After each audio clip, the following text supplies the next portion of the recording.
enough for an ice bath. I don't need it.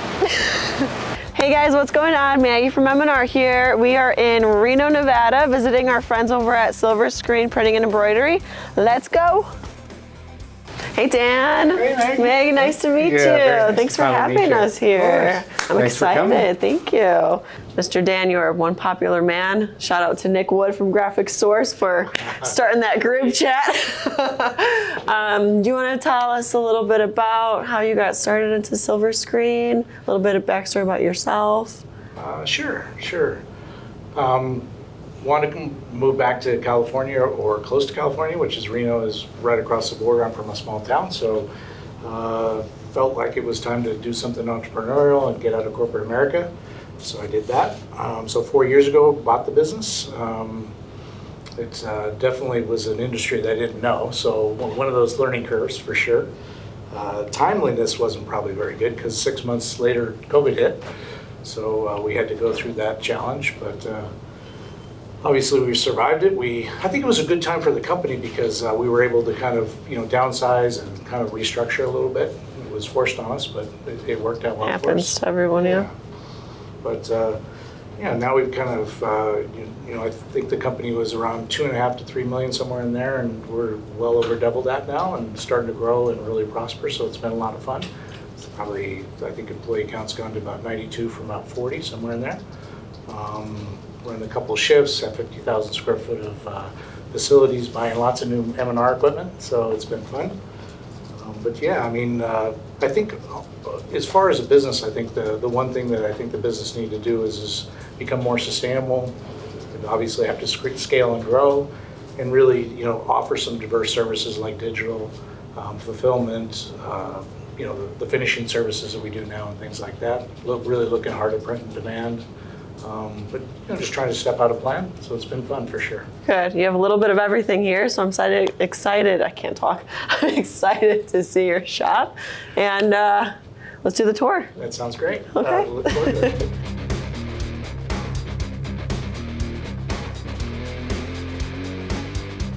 Come on. Dan, you have a lot of boxes here. You push a lot of product. How do you keep it so organized in the workflow? On schedule, on track? Well, right now we're in the middle of peak season, so it's a little busy for sure, but basically this here is inbound for the logistics department. We count every single garment and then we put it in a location. And then obviously when the order is ready, we pull it for production, put it through the process, and then we ship it out over here. Simple as that.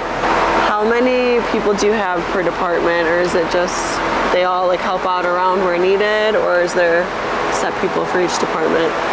Yeah, so we have 92 employees overall. We have 2 shifts, so we work 6 to 2:30, 3:30 to midnight. We have different departments. In logistics, I think we have 15 people, but that is shipping, receiving, tagging, fulfillment. We have a screen department, I think it's about 60 employees, probably about 20 for embroidery, and maybe another 10 or so for digital products, yeah. And what's your customer base? What do you usually print for? We do 4 verticals. So we do uniform companies. We also do promo companies as well. We do sports, team sports, and then the last one is retailers. So a lot of these boxes right here for a retailer, big customer of ours, and we try to stay diversified in those four verticals. I know you print some cool stuff for Del Sol with the changing, yeah. The UV changing ink and stuff. Yeah, it says their logo is Just Add Sun, so it's got their proprietary inks that we print, and then we also do all the tagging, the fulfillment for them, and then we ship them back to them to go ahead and ship to their stores. Awesome. So you have automatic presses, manual presses. How do they work to fulfill your customer orders? So we believe that we should be able to print everything from 1 piece to 10,000 pieces, so we've always kept the manuals as well. Also for fill-ins or things for large orders in which they need a reorder. And then of course we run everything that's of any size on the M&R autos. But yeah, I mean, we've just really tried, we feel like we were seeing that a lot of our competitors are going toward the larger sizes. We like them as well, but we really want to make sure that they're able to fulfill those small orders as well. And you have the ancient abacus here too.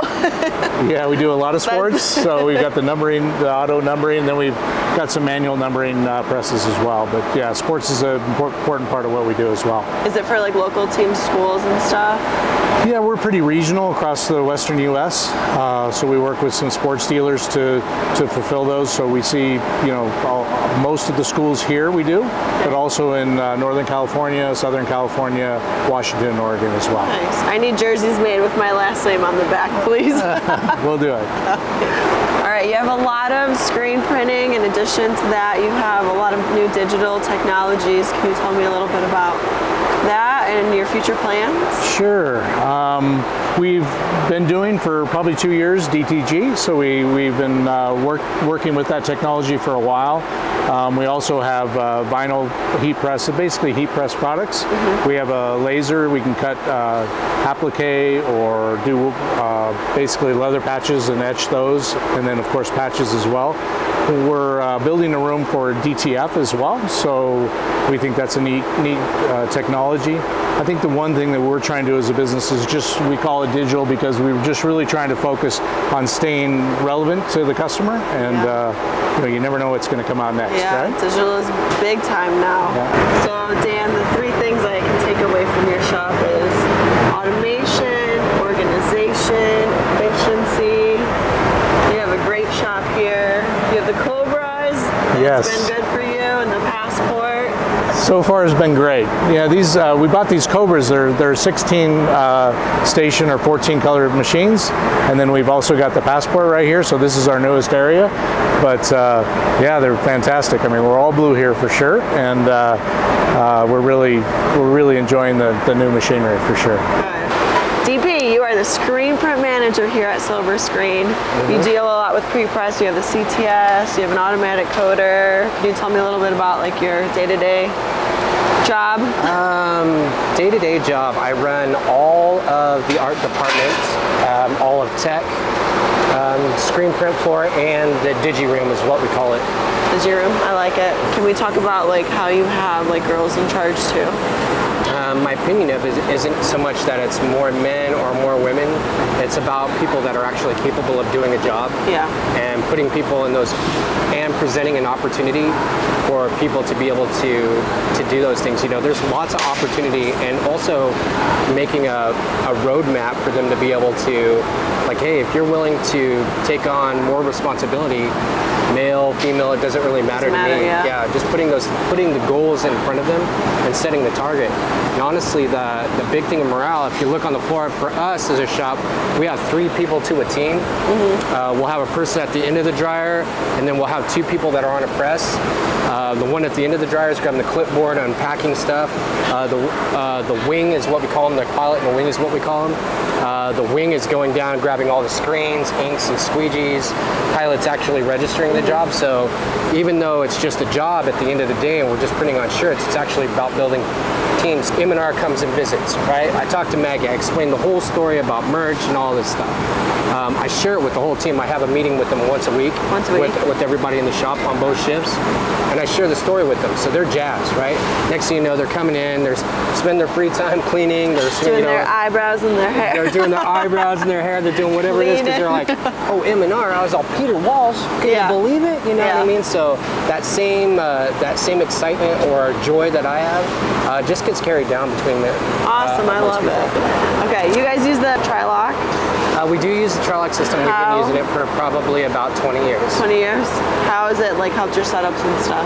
I think the major thing is when you start using more than just a couple screens and you're trying to get your setup right, if you're using like a direct to screen imaging like we're using, then everything's really set up on Illustrator, right? You're using an artboard, automatically have your bullseyes in the same place. And the thing about Illustrator is it uses like a mathematical equation to actually set up your art. So you could put it in the spot, and you can put other images on top of it, and it'll be in the exact spot that it's supposed to be in.